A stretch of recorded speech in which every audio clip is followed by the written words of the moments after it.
दोस्तों, हमारी book value of present का पार्ट 10 यानी कि भाग 10 अनिद्रा आइसोमेनिया को अपने आप से दूर कैसे करें, यानी कि अनिद्रा की समस्या से छुटकारा कैसे पाएं। अनिद्रा कोई बीमारी है ही नहीं, ये केवल हमारी मानसिकता में कुछ कमी आ जाने के कारण हमको घेर लेती है। याद रखें, कोई भी इंसान नींद की कमी के कारण कभी नहीं मरा। अनिद्रा के बजाय यानी कि नींद की कमी के बजाय इसकी चिंता करते रहने से हमें ज़्यादा नुकसान होता है, यानी कि इसकी चिंता करते रहने के कारण हमें ज़्यादा नुकसान होता है, हमारे शरीर को ज़्यादा नुकसान होता है। जब आप ठीक से नहीं सो पाते तब आपको चिंता होती है कि मैं सो क्यों नहीं पा रहा हूँ। अगर ऐसा है तो आपको शायद यह जानकारी रोचक लगे कि प्रसिद्ध अंतर्राष्ट्रीय वकील सैमुअल अंटमायर अपने पूरे जीवन में एक रात भी ठीक से नहीं सो पाए। जब सैम अंटमायर कॉलेज गए तो वह रोगों के बारे में चिंता करते थे। अस्थमा और अनिद्रा जिन रोगों ने उनको घेर रखा था। चूंकि दोनों ही बीमारियां डॉक्टर के द्वारा लाइलाज बताई जा चुकी थी, इसलिए उन्होंने अगला सर्वश्रेष्ठ कार्य करने का फैसला किया। अपने जागते रहने से लाभ उठाया। बिस्तर पर करवटें बदलते रहने और चिंता कर करके ब्रेकडाउन का शिकार बनने के बजाय वह उठ जाते थे और पढ़ते थे। परिणाम क्या हुआ? वह अपनी कक्षा में सबसे अच्छे नंबर लाने वाले न्यूयॉर्क सिटी कॉलेज के सबसे प्रतिभाशाली विद्यार्थियों में से एक बन गए। जब उन्होंने वकालत शुरू की तब भी उनकी अनिद्रा ठीक नहीं हुई, यानी कि काम काज में व्यस्त भी हो गए, उसके बाद भी उनकी यह समस्या उनका पीछा नहीं छोड़ रही थी। परंतु अंटमायर ने चिंता नहीं की। उनका कहना था, प्रकृति मेरा ध्यान रखेगी, यानी कि नेचर ने अगर मुझको जन्म दिया है तो वह मुझको स्वस्थ भी रखेगी। और उन्होंने कहा, हो सकता है इस अनिद्रा में भी कोई उपलब्धि छुपी हो, और उस उपलब्धि को उन्होंने हासिल करने के लिए पूरी अपनी ताकत झोंक दी। हालांकि वह बहुत कम सो पाते थे, पर उनका स्वास्थ्य अच्छा रहा। केवल यही नहीं कि वह न्यूयॉर्क बार के युवा वकीलों की तरह कड़ी मेहनत कर सकते थे, बल्कि बाकी वकीलों से ज्यादा कड़ी मेहनत करते थे, क्योंकि वह तब भी कार्य करते थे जब बाकी वकील सो जाते थे। 21 साल की उम्र में सैम अंटमायर एक साल में $75,000 कमा रहे थे, और दूसरे युवा वकील उनके तरीकों को सीखने के लिए अदालत में आते थे। 1931 में उन्हें एक केस के लिए शायद उस समय किसी वकील को दी जाने वाली सबसे ज्यादा फीस दी गई, $10 लाख, और वह भी नगद। अब भी उन्हें अनिद्रा की बीमारी थी। अभी भी इतना सब कुछ हो जाने के बाद भी अनिद्रा के शिकार वो रहे, यानी कि अनिद्रा की समस्या ने उनका अभी भी पीछा नहीं छोड़ा। वह आधी रात तक पढ़ते थे और फिर सुबह 5 बजे उठ जाते थे तथा चिट्ठियां डिटेक्ट करवाते थे। जब ज्यादातर लोग अपना कार्य शुरू करते थे तब तक सैम अंटमायर के दिन का लगभग आधा कार्य समाप्त हो जाता था। वह 81 साल की उम्र तक जिए। वह आदमी जिसे शायद ही कभी रात में गहरी नींद आई हो, परंतु अगर उन्होंने अनिद्रा के बारे में चिंता की होती, परेशान हुए होते, तो शायद उन्होंने अपनी जिंदगी बर्बाद कर ली होती। हम अपनी 1/3 जिंदगी सोने में बिता देते हैं, परंतु कोई भी यह नहीं जानता कि नींद दरअसल क्या है। हम जानते हैं कि यह एक आदत है और विश्राम की ऐसी अवस्था है जिसमें प्रकृति हमारे शरीर में देखभाल का कवच बुनती है, परंतु हम नहीं जानते कि इंसान को कितने घंटे की नींद की जरूरत होती है।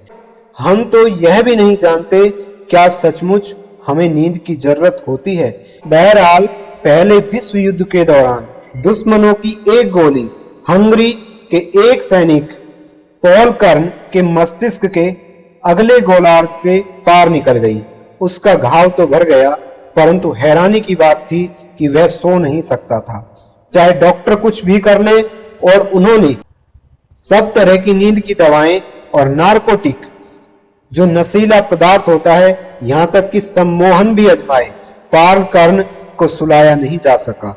डॉक्टरों ने कहा कि वह ज्यादा समय तक जिंदा नहीं रह पाएगा, परंतु उसने उन सब की बातें गलत साबित कर दिया।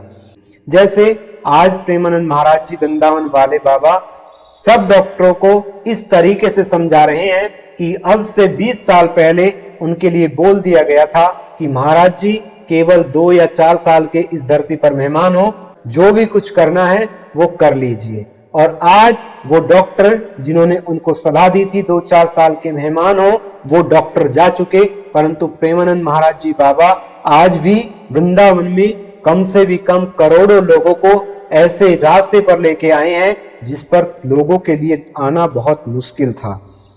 तो ये एक मानसिकता बना देना, डॉक्टर के द्वारा बहकावे में ला देना और हमें उसके प्रति चला जाना, यानी कि अपने मनोबल को तोड़ देना, अपने विश्वास को कमजोर कर लेना, हमें हमारे लिए ही कमजोर बना देता है। डॉक्टरों ने हंगरी के उस सैनिक से कहा, आप ज्यादा समय तक जिंदा नहीं रह पाएंगे, परंतु उसने उन सब की बातों को गलत साबित कर दिया। उसने नौकरी भी की और अच्छे स्वास्थ्य के साथ बरसों तक जीकर भी दिखाया। वह अपनी आंखें बंद कर लेता था और आराम करता था, परंतु उसे जरा भी नींद नहीं आती थी। यह प्रकरण एक चिकित्सकीय रहस्य है जिसने नींद के बारे में हमारे कई विश्वासों को हिलाकर रख दिया। कुछ लोगों को दूसरों से ज्यादा नींद की जरूरत होती है। टॉक्सिन के लिए रात में सिर्फ 5 घंटे की नींद काफी है, जबकि कैल्विन कुलिज को इससे दुगनी से ज्यादा नींद की जरूरत थी। कुलिज 24 घंटे में से 11 घंटे सोते थे। दूसरे शब्दों में टॉक्सकैनी ने अपनी जिंदगी का 5वां हिस्सा सोने में बिताया, जबकि कुलिज लगभग आधी जिंदगी सोते रहे। अनिद्रा के बारे में चिंता करने से आपको अनिद्रा से ज्यादा नुकसान होगा। डॉक्टर क्लिटमैन यह भी कहते हैं कि जो लोग अनिद्रा के बारे में चिंता करते हैं वे आमतौर पर अपने अनुमान से कहीं अधिक सोते हैं। वह आदमी जो कसम खाता है पिछली रात को तो मुझे रत्ती भर भी नींद नहीं आई, हो सकता है कि वह घंटों सोया हो और उसे इसका पता ही न चला हो। उदाहरण के तौर पर 19वीं सदी के महानतम चिंतकों में से एक हर्बर्ट स्पेंसर अविवाहित बुजुर्ग थे। एक बोर्डिंग हाउस में रहते थे और अपनी अनिद्रा की बातें करके सबको बोर करते रहते थे। शोर को दूर रखने और अपनी नर्व्स को शांत रखने के लिए वह अपने कान में रुई के फोए भी लगाते थे। कई बार नींद लाने के लिए वह अफीम भी लिया करते थे। एक रात हर्बर्ट और ऑक्सफोर्ड के प्रोफेसर सेस होटल में एक ही कमरे में सोए। अगली सुबह हर्बर्ट स्पेंसर ने घोषणा की कि उन्हें रात रत्ती भर भी नींद नहीं आई। सच तो यह था कि प्रोफेसर सेस को सारी रात रत्ती भर भी नींद नहीं आई थी। पूरी रात वह जागते रहे थे क्योंकि स्पेंसर खर्राटे ले रहे थे। अच्छी नींद की पहली जरूरत होती है सुरक्षा का भाव। हमें यह लगना चाहिए कि हमसे महान कोई शक्ति सुबह तक हमारी रक्षा करेगी। ग्रेट वेस्ट राइडिंग असाइलम के डॉक्टर थॉमस हाइसलॉप ने ब्रिटिश मेडिकल एसोसिएशन के सामने अपने भाषण में इस बिंदु पर जोर दिया। उन्होंने कहा, बरसों की प्रैक्टिस के अनुभव से मैं जानता हूं कि नींद लाने वाले सर्वश्रेष्ठ उपायों में से एक है प्रार्थना, यानी कि गॉड को शुक्रिया करना कि उसने हमें जन्म दिया है और इतना अच्छा जीवन दिया है और जीवन देकर के भी मनुष्य का जीवन दिया है। मैं यह बात पूरी तरह से डॉक्टर के नजरिए से कह रहा हूं। जो लोग आदतन प्रार्थना करते हैं उनके लिए यह मस्तिष्क और नर्व्स को शांत करने के समस्त उपायों में सबसे पूर्ण और सामान्य माना जाना चाहिए। भगवान को याद करो और उस पर सब छोड़ दो।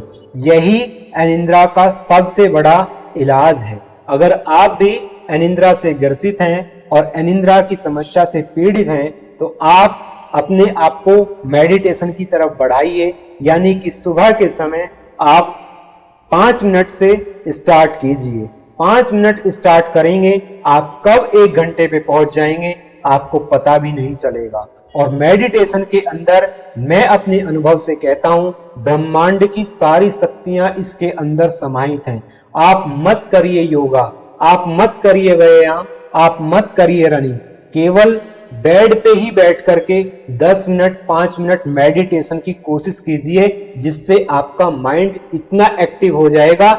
माइंड उस टाइम शांत होकर के पूरे दिन की एनर्जेटिक पावर आपको देने का काम करेगा, अगर आप अपने मेडिटेशन पर पकड़ बना गए।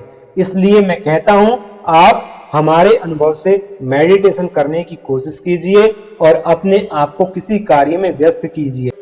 अगर नींद नहीं आती, अनिद्रा की समस्या से आप ग्रसित हैं, तो अच्छी अच्छी पुस्तकें लाइए, उनको पढ़ने की कोशिश कीजिए।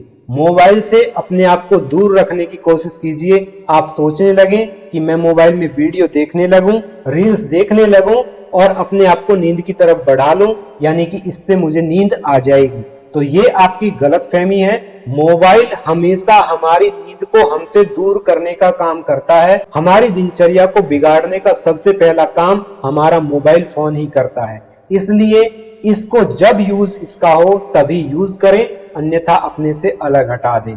अच्छी बातें सुनने के लिए, अच्छी कोई रील्स देखने के लिए, अपने काम से मतलबी चीज, अपने काम के मतलब की चीजें इसमें देखने के लिए, क्रोम पर गूगल पर खोजने के लिए इसका यूज किया जाना चाहिए।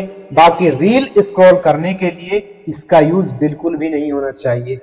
इसलिए मैं फिर से कहता हूं, अनिद्रा कोई ऐसी समस्या नहीं जिसका एलोपैथिक में इलाज हो। एलोपैथिक की अंग्रेजी दवाइयां केवल आपको 2, 4, 10, 5 घंटे के लिए गुमराह करके सुला सकती हैं। बाकी परमानेंट एलोपैथिक यानी कि अंग्रेजी दवाइयों में इसका कोई इलाज है ही नहीं। अगर है तो वो हमारी मेडिटेशन में है और अपने आप को व्यस्त रखने में है। अगर आपको यह जानकारी अच्छी लगी हो तो आप हमारे चैनल को लाइक, सब्सक्राइब और शेयर जरूर करें और आगे भी ऐसी जानकारी प्राप्त करने के लिए हमसे जुड़े रहें और हमारे चैनल को सब्सक्राइब जरूर करें और अपने सुझाव हमारे कमेंट बॉक्स में जरूर लिखें। धन्यवाद।